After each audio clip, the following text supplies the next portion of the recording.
অন্নপূর্ণা যোজনার এই 13 পাতার ফর্মটা এখনই ফিল আপ করার কোনো প্রয়োজন নেই। যদি ফিল আপ করতেই হয় তাহলে 1 তারিখের পরে করবেন এবং অনলাইনেতে করবেন। কিন্তু কেন? দেখুন, প্রথম সবথেকে ভ্যালিড পয়েন্ট হলো যে আপনার বা আমার ডেটা।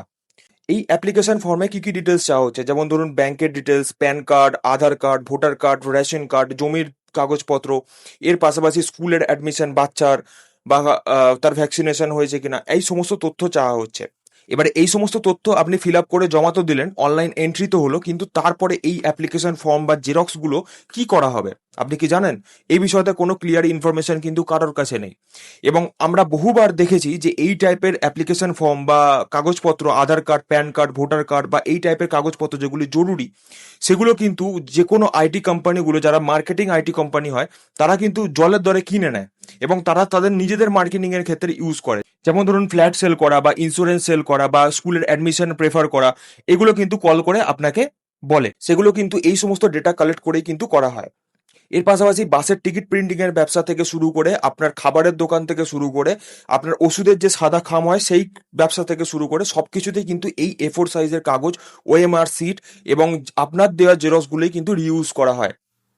দ্বিতীয় কনসার্নিং বিষয় হচ্ছে যে এই অ্যাপ্লিকেশন ফর্মটি যবে থেকে অনলাইনে ডাউনলোড করার অপশন দেওয়া হয়েছে, দুবার অলরেডি চেঞ্জেস হয়ে গেছে। গত পরশু পর্যন্ত যে অ্যাপ্লিকেশন ফর্ম ছিল সেটা কিন্তু গতকাল সকালে চেঞ্জেস হয়ে গেছে। আবার গতকাল সকালে যে অ্যাপ্লিকেশন ফর্ম বেরিয়েছিল সেটা কিন্তু আবার রাতে চেঞ্জেস হয়ে গেছে। সুতরাং আগে আপনারা ঠিক করে লঞ্চ হতে দিন এই অ্যাপ্লিকেশন ফর্মটিকে, তারপর আপনারা প্রিন্ট আউট করবেন, ফিল আপ করবেন, যা পারেন তাই করবেন, কোনো ব্যাপার না।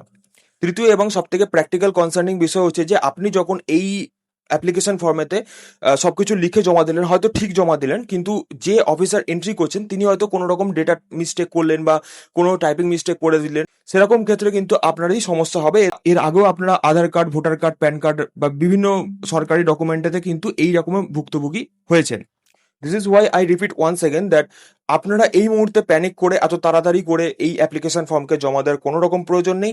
আগে আপনারা 1 তারিখ পর্যন্ত অপেক্ষা করুন, তারপরে আপনারা অনলাইনেতে ফিল আপ করাটা দেখবেন, কীরকম অনলাইন ফর্ম বেরিয়েছে দেখবেন, তারপরে আপনারা সহজ কোনটা যেটাতে হবে সেটা আপনারা করবেন, যেটা আপনার ভালো মনে হবে সেটা করবেন।